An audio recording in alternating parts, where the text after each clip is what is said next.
The private eye is an American archetype, the lone investigator, the office with a name on the door, the moral code that stands outside institutions. From Raymond Chandler onward, the private detective became a national figure, independent, autonomous, suspicious of authority. That figure belongs to a particular cultural landscape. Late 1970s London was not that landscape. Hazell is what happens when the archetype crosses the Atlantic. Hazell was produced by Thames Television for ITV and ran between 1978 and 1979, 22 episodes across 2 series. It starred Nicholas Ball as James Hazell, and it was based on novels by Terry Venables and Gordon Williams. That lineage already tells you something. This is not an imported American format. It is not an imitation of Mannix or the Rockford Files. It is a British attempt to reinterpret a private eye archetype for a different social environment. And the environment matters. By the late 1970s, ITV drama had developed a particular tone. Post-Sweeney, post-urban realism, post the optimistic 1960s sheen, British commercial television had discovered grit. But British grit is different from American grit. It is narrower, more local, more bounded by class, geography and economics. Hazell sits inside that ITV industrial identity. It uses London locations, real streets, real pubs, real offices. The city is not mythic, it is cramped and lived in. This is not Los Angeles, it is London. And London does not reward lone wolves in quite the same way. The American private eye is built on a particular fantasy. He is independent, he is morally autonomous, he can move through the city without being absorbed by it. Even when broke, he retains a kind of mythic elevation. He answers to clients, but not to systems. The police may resent him, but they cannot contain him. That figure works in American fiction because American culture has always had space for heroic individualism. Britain is different. Britain's cultural instinct is institutional. Police procedurals dominate. Ensemble casts dominate. Authority structures dominate. Even rebellion tends to occur within systems rather than outside them. So when Hazell introduces a private eye to late 1970s Britain, it has to make adjustments. And those adjustments are the point. Nicholas Ball's James Hazell is charming, but scruffy. Smart, but not elevated. Tough, but not mythic. He is not Marlowe. He is not a philosopher with a gun. He is a London operator. Hazell worries about rent. He negotiates fees. He navigates petty criminals and small-time operators. His world is not glamorous corruption at the highest levels of civic power. It is smaller. And that scale matters, because Hazell grounds the private eye in economic reality. He is not floating above the city. He is embedded in it. The American private detective often functions as a knight errant in a corrupt kingdom. Hazell functions more like a tradesman. He has skills, he has contacts, he has reputation, but he does not have myth. That reduction in scale is not a weakness, it is a cultural recalibration. This is a time when ITV had an appetite for urban realism. Audience had responded strongly to shows that portrayed working class life, crime and institutional tension in recognisable environments. But British realism tends to anchor itself in systems. Police stations, courts, workplaces, families. The private detective, by definition, sits outside those systems. So Hazell makes him smaller and more entangled. He negotiates with the police rather than outwitting them at every turn. He moves through networks of obligation rather than standing defiantly apart. He survives by being adaptable, not by being heroic. And that word is important, survival, because Hazell is not about the triumph of individualism. It is about the negotiation of limited space within a structured society. That is a distinctly British framing. For 2 series, Hazell worked. It worked because it hit a relatable scale. It worked because it used real London locations that felt immediate rather than stylised. It worked because Nicholas Ball's performance avoided parody. He plays Hazell with warmth and slight vulnerability.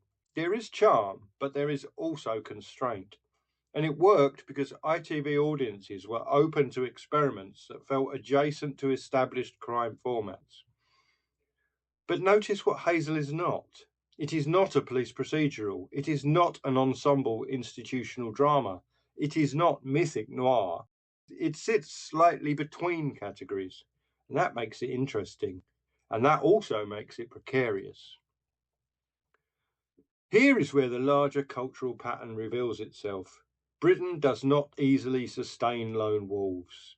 When British television returns to crime again and again, it gravitates towards police procedurals, institutional dramas, ensemble formats.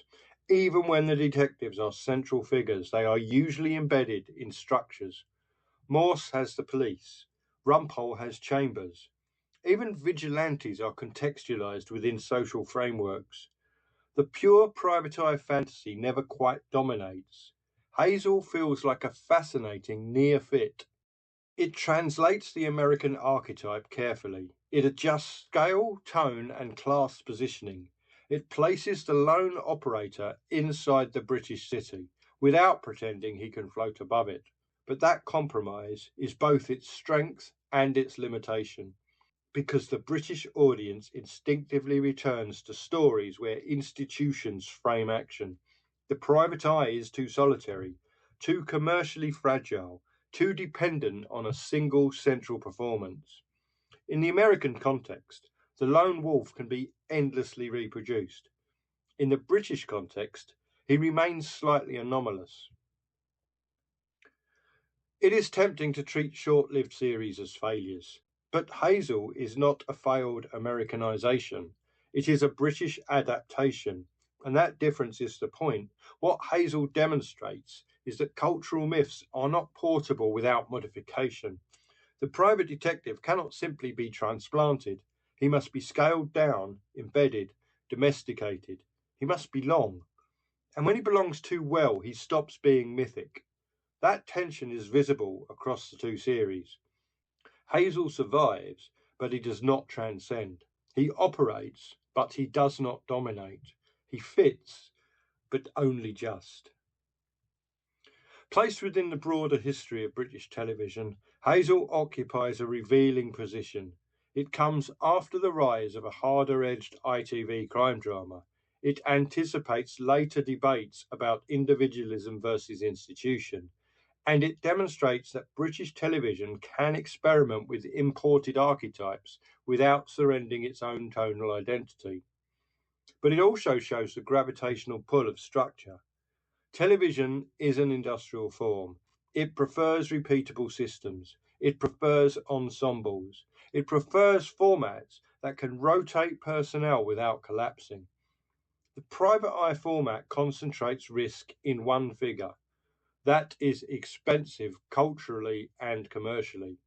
And so Britain tends to step back towards procedural safety.